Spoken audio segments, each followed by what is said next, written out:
түрүүний л хэлсэн зүйл. Энд бол мэдээж төр засгийнхан тэр улс орны хөгжил нь ямар байгаа юм. Шийдвэр гаргагч нар нь нийгмийн эрүүл мэндэд чиглэсэн салбар хоорондын бодлогыг яаж гаргаж байгаа юм бэ гэдгээс маш их зүйл хамаарж байгаа. Би зүгээр яг энэ магадгүй баг зэргийн одоо асуудалч болж магадгүй. Юу гэж юм гэхээр бид нар шийдвэр гаргагч нар маань юу гэж ярьж байна гэхээр орчны бохирдол одоо их байна. Тэгээд одоо энийг дагаад хавдар үүсчин тэгээ бид нар хавдрын имлэг барьмаар байна гэдэг ийм асуудлуудыг ярьж байгаа. Тэгэхээр зөв нь бол юу гэж ярих ёстой вэ? Тэр хорыг тэр одоо хавдрыг үүсгээд байгаа хүчин зүйл те дотоод болон гадаад орчны тэр одоо бохирдлыг яаж бууруулахын тэрний эсрэг нийгмийн эрүүл мэндийн ямар хариу арга хэмжээг салбар хооронд хамтарч ажиллаж бид нар бий болох юм бэ гэдэг зүйлээ ярих ёстой. Тэгээ энийг би юутай холбож хэлэх гээд байна гэхээр улсын төсөвтэй холбож хэлмээр байгаа. Нийгмийн эрүүл мэндэд зарцуулах төсвийг одоо 26 оны төсвийг 240 тэрбумаар эрүүл мэндийн яамнаас санал болгосон. Гэтэл энийг шууд 120 тэрбум болгож хасж байгаа. Тэгээ энэ дотор юу байдгүй гэхэл олон төрлийн одоо тандалт судалгаанууд, халдвар төвчний тандалт судалгаа, улсын хэмжээнд хэрэгжүүлж байгаа арга хэмжээний одоо төлөвлөгөөнүүдийг энийг санхүүжүүлэх мөнгүүдийг шууд хасаа ичдэг. Тэгээ юу л анхаарал байна гэхээр нөгөө эмнэлгийн тусламж үйлчлэхэлгүй. Гэхдээ би эмнэлгийн тусламж үйлчлэхэд байгаа нөгөө барьцах гэдэг юм уу, тийм утга ерөөсөө биш.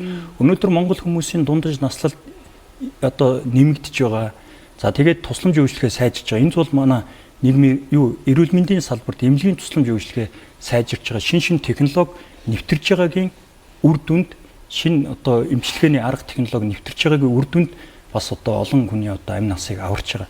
Гэхдээ бид нар өнөөдөр нийгмийн эрүүл мэндийг тэргүүлэх чиглэл гэж ярьдаг мөртлөө төсвийг харахад л ингээл нийгмийн эрүүл мэнд тэр тандалт судалгаа бид нар хэрэггүй. Өнөөдөр агаар очноо тандалт судалж байгаа энэ бохирдол энэ өрөөнд дотор дотоод орчны агаарыг хэмжиж байгаа ямар газар байгаа юм? Ерөөсөө байхгүй.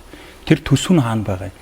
Тавигддаг мөртлөө тэрийг одоо бүрэн гүйц зарцуулдаг ийм зүйл ерөөсөө байхгүй. Би бас яг тантай санал нийлж байна. Яг гэвэл ингээд хараад байхад бид нар ийм өвчл нэмэгдлээ гээл орныхоо тоог нэмэгдүүлээл те одоо ингээл эм дарааныхаа мөнгийг нэмэгдүүлээд тахаас урт хугацаанд шинжлэх ухаанчаар тооцоо судалгаатай төлөвлөгөөтэйгээр энэ өвчлөлийн суурь шалтгааныг бууруулахад тэр одоо яг мөнгөө зарцуулахгүй бол энэ нөгөө орны тоо чинь улам л нэмэгдээд өвчтөе үний тоо улам л нэмэгдээл өвшөөл одоо эдийн засгт дарамт болол дахиад бүр эмнэлэг барих тухай асуудал болоод байна шүү. Тэгэхээр нэг тийм бодлогоо зөв гаргахгүй яваад байгаагийн гор нь магадгүй өнөөдөр ингээ гал унтраагаал байгаа боловч 5-10 жилийн дараа бүр урхагтай байдал руу орох байх та. Ерөөсөө иргэд яг энэ зөвхөн Монголд байдаг асуудал биш л дээ. Иргэд юугаар эрүүл мэндийн салбарыг юугаар үнэлдэг вэ гэхээр эмнэлгийн тусламж үйлчлэгээр